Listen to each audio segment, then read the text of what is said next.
अब ये आवाज सुनो दोस्तों, है ना एकदम क्रिस्पी करारा डोसा। आप सोच रहे होंगे कि ये नॉर्मल चावल के आटे का डोसा है, लेकिन एक्चुअली ये दोस्तों मैंने कच्चे आलूओं से बनाया है। ये ट्रिक बहुत ही अमेजिंग है और अगर सुबह सुबह आपको बच्चों के लिए कुछ टिफिन के लिए बनाना है, ब्रेकफास्ट बनाना है, ये बहुत काम आएगी। इसको बनाना बिल्कुल बनता है। मैंने दोस्तों सबसे पहले यहाँ पर 1 कप सूजी ली है। आप कोई भी सूजी ले सकते हो, बारीक मोटी जो आपके पास घर में पड़ी हो। बस उसको मिक्सी में डालना, इसमें 2 टेबलस्पून मैदा डालना। आप चाहो तो आप गेहूं के आटे का भी इस्तेमाल कर सकते हो, लेकिन याद रहे गेहूं के आटे के डोसे क्रिस्पी कम बनते हैं क्योंकि गेहूं का आटा पानी ज्यादा एब्जॉर्ब करता है। तो इसलिए मैं बोलूंगा मैदा बेस्ट है। सेकंड ऑप्शन चावल का आटा, लास्ट में गेहूं के आटे को रखना। इसमें 1 चम्मच नमक डालना और फिर करना इंतजार। मिक्सी को आपने लो पे रखना है और बिल्कुल इसको आराम से पिसने देना है। इसको टाइम लगेगा दोस्तों, 1.5 से 2 मिनट कहीं नहीं गए। तो इसको बिल्कुल आराम से धीरे धीरे करके पिसने देना, ताकि आपके जो सूजी के दाने हैं वो एकदम फाइन हो जाए और आपको डोसा फैलाने में कोई दिक्कत ना आए। चलो हमारा आटा तो तैयार हो गया, अब इसकी लिक्विड मिक्स की बात कर लेते हैं।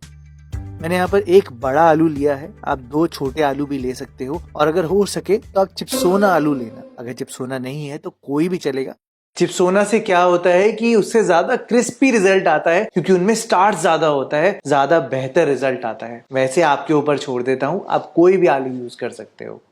तो आलूओं को 2 बार अच्छे से पानी से धोना और फिर यहाँ पर मिक्सी में सीधा डाल देना छोटा छोटा करके। आधा चम्मच जीरा, 2 हरी मिर्चें आपने डालनी है, अदरक आपने डालना है और अब इसको पहले बिना पानी डाले पल्स मोड पे धीरे धीरे करके पीसना, ताकि आलू जो है वो थोड़ा फाइन हो जाए। पहले जब आलू फाइन हो जाएगा, ये देखो ऐसा हो जाएगा, तो फिर ही आपने यहाँ पर आधा कप दही डालनी है। मेरी दही खट्टी है तो इसलिए मैंने आधा कप ली है। अगर दही खट्टी नहीं है तो आप 1 कप दही लेना। आधा कप आपने यहाँ पर पानी भी डालना है और अब आपने इसको आराम से धीरे धीरे पिसने देना है, फिर से 1 से 2 मिनट। जितना आपका बैटर फाइन होगा उतना ही आपका डोसा सही से बनेगा, क्योंकि फैलाते वक्त अगर उसमें थोड़े से भी चंक्स रह गए ना, वहां से आपका डोसा फट जाएगा। ध्यान रखना इस बात का। तो मैं तो अपने फोन में गप्पे लगा रहा था, इंस्टाग्राम पे अपनी सारी वीडियो को लाइक कर रहा था। जी हाँ, और बस देखते ही देखते आप देखो कितना फाइन और पतला बैटर हमें मिला है। अब आप इस आलू के बैटर को धीरे धीरे करके सूजी के मिक्सचर में मिलाना, धीरे धीरे करके मिलाना ताकि कोई भी लम्स ना आए। और फिर देखना एकदम परफेक्ट बैटर आपको मिल जाएगा। सूजी को 5 मिनट लगते हैं थोड़ा सा पानी पीने में, और उन 5 मिनट में आप ये खास चटनी बना सकते हो।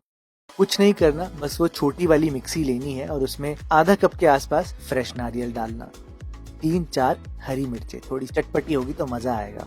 2 टेबलस्पून आप भुने हुए चने लेना, आधा चम्मच तक जीरा, आधा चम्मच या अपने हिसाब से नमक डाल लेना। 1 इंच अदरक चलेगी, लेकिन भर के धनिया जरूर डालना। और एकदम स्मूथ बनाने के लिए और हल्की सी खटास के लिए आप यहाँ पर 2 टेबलस्पून दही डालना। दही ना हो तो थोड़ी सी इमली डाल सकते हो, लेकिन दही से खट्टे मीठे का थोड़ा बैलेंस टेस्ट आता है। अब पहले इसको पल्स मोड पे धीरे धीरे करके ग्राइंड करना, पानी मत डालना, अभी धीरे धीरे करके ग्राइंड करना ताकि जो नारियल है वो पूरा पिस जाए, और फिर पानी डालना और इसको बैलेंस आउट करके अच्छे से पीस के चटनी बना देना। ये देखो आप क्या परफेक्ट टेक्सचर आया है, अच्छे से एक एक नारियल का पीस पिसा हुआ है। और यही छोटी छोटी बातें होती हैं जिससे बढ़िया रिजल्ट आता है दोस्तों। तड़के के लिए जैसे ही आपका तेल अच्छे से गर्म हो जाए तो पहले आपने आधा चम्मच उड़द की दाल डालनी है, और उड़द को भुनना बहुत जरूरी है। लोग क्या करते हैं, सारी चीजें एक साथ डालते हैं तड़के में और दाल पकती ही नहीं है। हल्का सा ब्राउन कलर आना चाहिए दाल में। फिर आप यहाँ पर सरसों डालना, सरसों के साथ साथ 2 सूखी लाल मिर्चें, और एंड में एकदम तड़का डालने से पहले कड़ी पत्ता डाल देना। फ्रेश हो तो मजा आ जाएगा। सीधा ही चटनी के ऊपर और सिंपल सी चटनी तैयार है ना, एकदम अमेजिंग। अब मैं आपको फटाफट से डोसा बताता हूँ, बहुत सिंपल है। आप देखो बैटर अब एकदम गाढ़ा हो जाएगा 5 मिनट के अंदर अंदर ही। तो आप क्या करना, अब यहाँ पर 1/4 टीस्पून बेकिंग सोडा डाल देना। उसके बाद थोड़ा सा पानी डालना, क्योंकि इतना गाढ़ा बैटर होगा तो आप डोसा फैला ही नहीं पाओगे। थोड़ा सा पतला करना बैटर को।